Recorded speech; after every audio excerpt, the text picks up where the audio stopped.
Coming up on SBU TV, one of St. Bonaventure's club sports teams is off to a good start, and we'll see who's feeling extra holy next week thanks to a special visitor.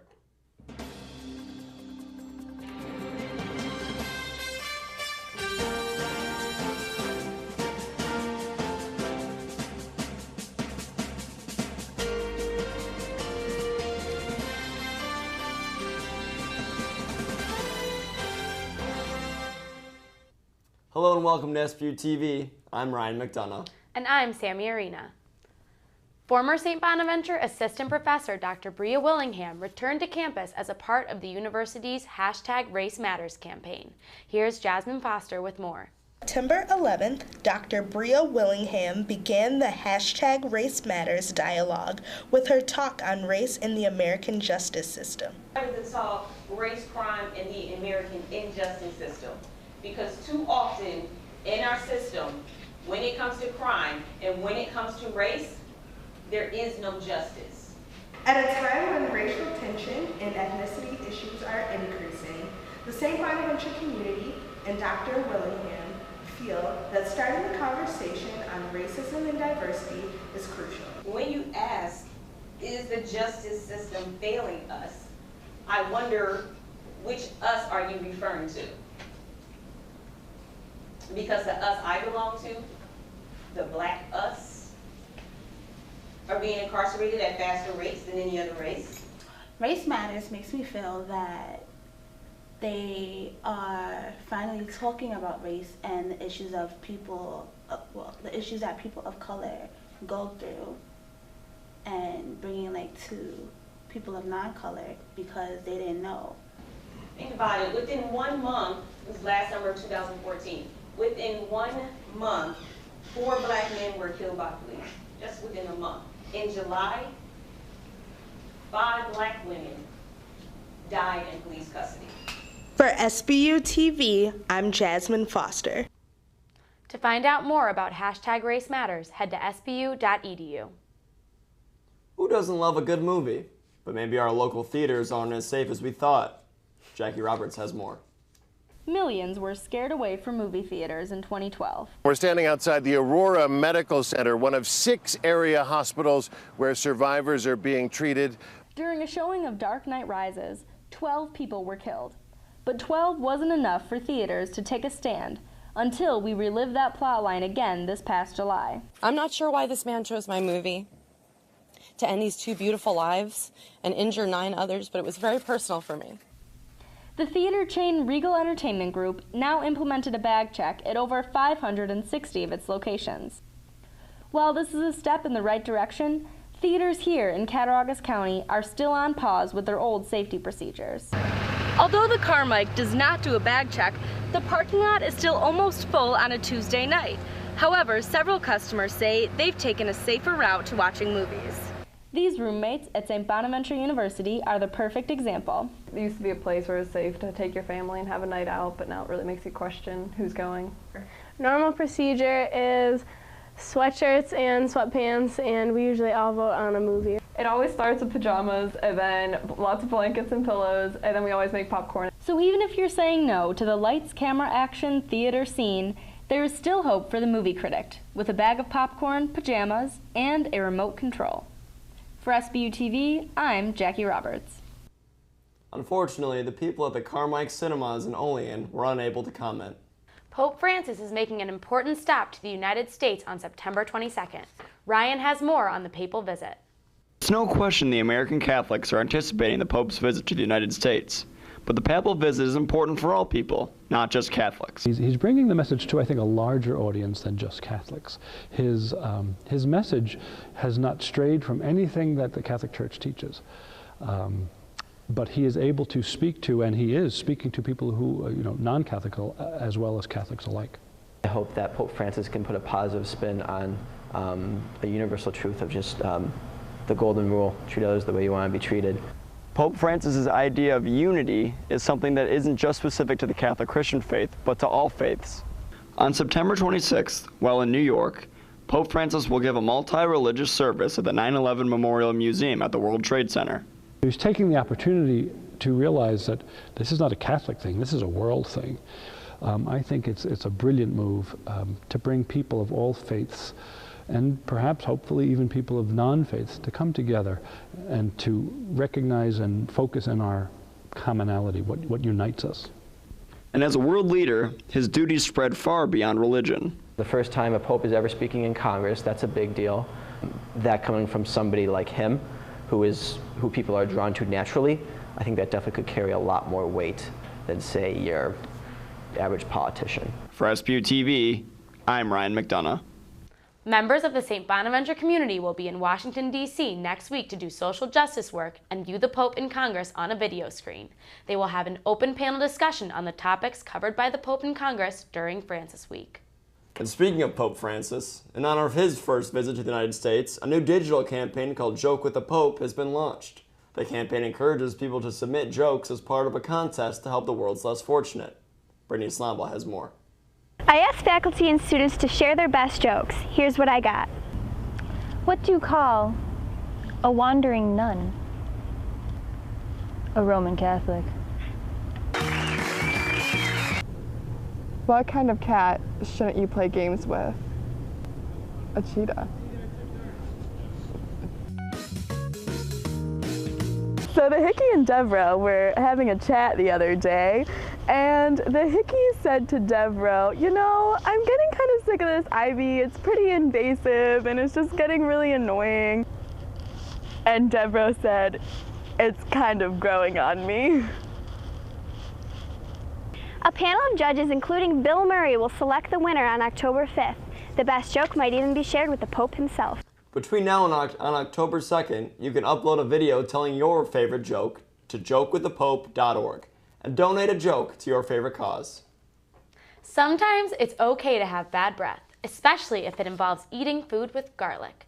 With more on the story, here's Dakota Ward. Garlic, garlic, and even more garlic. Today I'm in Cuba, New York, where a bunch of garlic-loving locals are setting up for a festival this upcoming weekend, the Cuba, New York Garlic Festival. Located at the Empire City Farms, the festival is a weekend-long event that attracts garlic lovers from all over the area. Our festival is a themed festival, and it just centers around garlic, so all our foods, everything has garlic. Michelle Conklin has been volunteering since the start of the festival 11 years ago. It's something for everyone. There is something for every age group. There is every kind of entertainment. There's every kind of food. You can learn how to braid garlic. You can learn how to cook garlic. I mean, there truly is something for everyone. And the music this year is just not to be believed.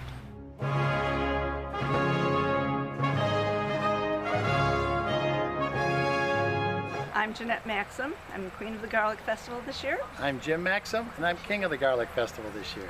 Just come and enjoy. It'll be beautiful weather, a great day to come and enjoy the family time. Our event is going to open up September 19th and September 20th, so this Saturday and Sunday. It's open from 10 a.m. to 6 p.m. Saturday and 10 a.m. to 5 p.m. on Sunday, and it's open to the public. And for SBU TV, I'm Dakota Ward. To have a stinky good time, go on www.cubagarlicfestival.com for more information. St. Bonaventure students in money management need the public's help to give away a big chunk of change. Sammi put her mouth where the money is. SBU's Finance Club is showing that it's not all about how much money you make, but what you do with it. Inside the halls of the William E. and Ann L. Swan Business Building live the real-life Bona Wolves of Wall Street.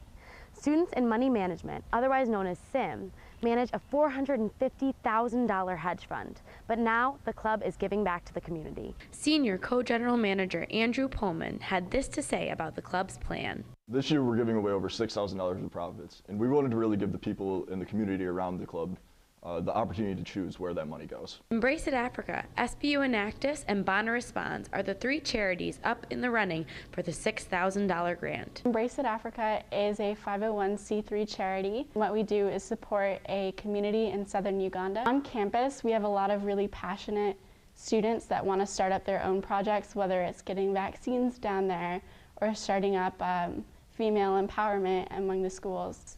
So we'd probably use that money to start up really passionate ideas on campus. So Enactus is actually a national organization, and it stands for Entrepreneurial Action Us. We want to just be able to continue focusing on our projects. Dream It Do It's going to be in about 5 universities this year. Also Canvas for a Cure. We'd also like to expand it and maybe get that program in other colleges as well. Response is a strictly all-volunteer organization. We're actually celebrating our 10th year anniversary. Money would be great because in a few days we're having about 20 students from Haiti come to live on campus and experience college life, take classes, and we need the money to provide meals, transportation, books, school supplies. All 3 charities are clearly worthy of the grant, but ultimately it's up to the public to decide which one needs the money most. For SBU TV, I'm Sammi Arena.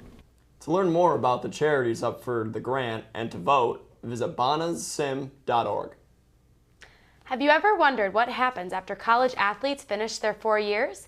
Miguel tells us about some players that are still competing in the sport they love. After playing 4 years of Division I soccer at St. Bonaventure, 3 friends have found a way to stay on the field. Since their D1 eligibility has come and gone, 5th-year students Garrett Passano and Connor Magnuson, along with 6th-year Nick Perillo, who was unavailable to comment, joined the club soccer team on campus. Passano, a 4-year starting defender for the Bonnies, talked about his new approach to a new team.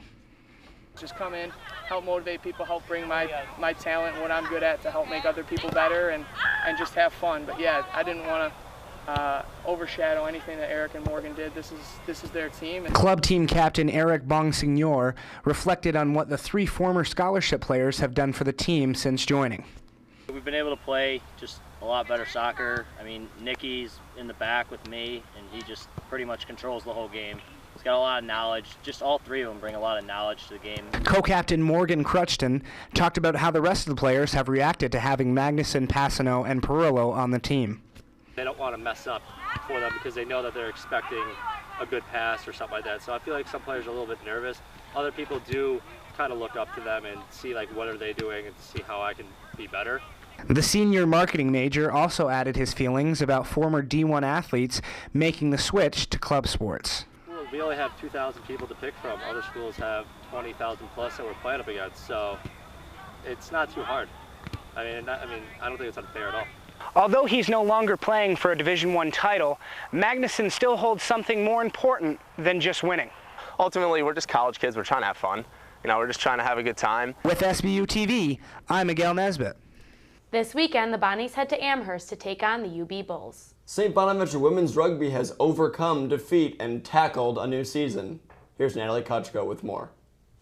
Adversity is no stranger to the women's rugby team at St. Bonaventure. When a losing streak resulted in a division change, the Bonnies started to improve. Junior year, we had an awesome team. We moved back down to Division III where we definitely belonged. We killed every team, like huge deficits every game.